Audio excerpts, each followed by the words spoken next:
Wake up the orchestra. PricewaterhouseCoopers is apologising tonight after its epic mistake, which spurred panic and chaos at the 2017 Academy Awards. In the biggest moment of the most important award show in the world, the wrong film was crowned Best Picture. The presenters Warren Beatty and Faye Dunaway called La La Land to the stage, when, as you are now aware, Moonlight was the winner. I'm sorry. No, there's a mistake. Moonlight, you guys won Best Picture. Moonlight won. Come on, this is not a joke. This is not a joke. I'm afraid they read the wrong thing. For 83 years, PricewaterhouseCoopers has overseen the ballot process at the Oscars. Now, amid the panic on the stage, you can see these two people. That's Brian Cullinan and that's Martha Ruiz.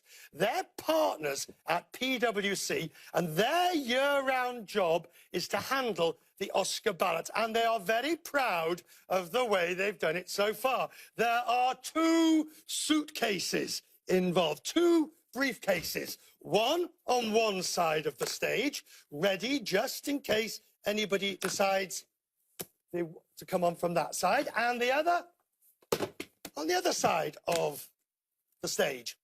Each has a full set of envelopes with the winners. Now, the idea is they hand the presenters the envelopes, and last night, Warren Beatty and Faye Dunaway, they simply read the card that they were given.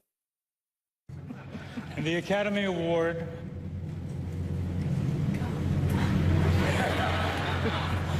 for Best Picture. Come on. La La Land.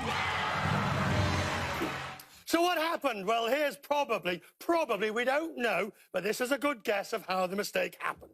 Emma Stone won the award for the Best Actress for La La Land. Emma Stone came in, she was given her card, she then read it, she gave a speech, and she left with her card. Warren Beatty, on the other side, must have been handed the second Best Actress card because he came in from the other side. When you look at both briefcases, you see the envelope for Best Picture was still in both briefcases. I opened the envelope, and it said, Emma Stone, La La Land. That's why I took such a long look at Faye and at you. I wasn't trying to be funny. Joining me now, Bruce Weinstein is the Chief Executive of the Institute for High Character Leadership. Good to see you, sir. Good to see you, buddy. Now, tell us all about this. What happened, about how Pricewaterhouse handled this situation. What PricewaterhouseCoopers did was an example of high character. What they did was honorable, and it's disgusting that they're being vilified in the international press. Disgusting. Hang on a second. Hang on a second. Okay. Not sure I agree with you here, because... I'll explain why I'm right. No, here's the thing. When you make an honest mistake, as they did, and take responsibility for it, that will encourage more people at the company from doing that sort of thing. If you castrate people, if you vilify people, as CEO Joel Block told me, CEO of another company told me a few minutes ago, you'll discourage honest people from coming forward. So what they did is to be emulated. No, hang on a second. They admitted they were wrong because their fingers were caught in the till.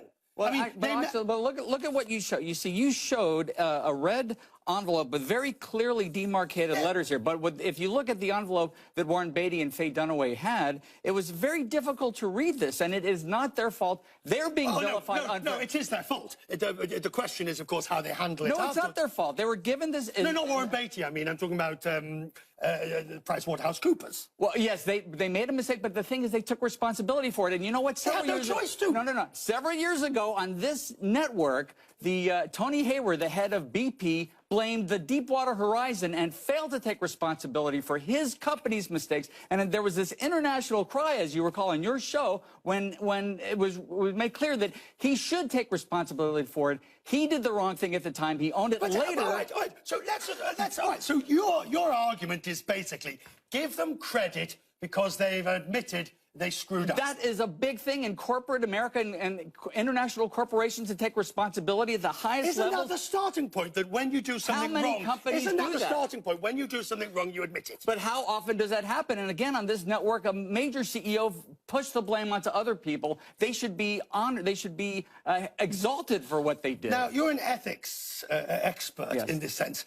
One of the issues that I've got is that Warren Beatty, when he saw this, he clearly knew something was wrong. Yes. But we are so conditioned not to ask for help anymore. Well, now this is a leadership lesson here. Now, in the future, I'm sure that if there's any mistake, like what happened with Sammy Davis Jr. many years ago, somebody will say, hey, wait a minute, this is wrong. But look, in the heat of the moment, 83 years PricewaterhouseCoopers has been identified with the Oscars. This had never happened before. It's kind of hard to know when there's no history of this. What should to he have do. done? Well, I mean, ideally, it would have been great to say, excuse me, I think this, it seems to be Best Actress. I'm not sure. Could somebody please come up and help me? But the thing is, Warren Beatty is an international treasure. We should be honoring this man, not castigating him. And another thing that's absolutely appalling is his age is being made an issue. Faye Dunaway and Warren Beatty. In fact, someone on the way into CNN told me, well, you know, they're older people. They should be. No, it had nothing to do with them. They did the right thing, the honorable thing. Is this your book? It is, the good ones. 10 crucial qualities of higher character employees. You're one of the good ones, Richard. You're too kind. Thank you very much indeed. Thanks Thank you for very being much on. indeed.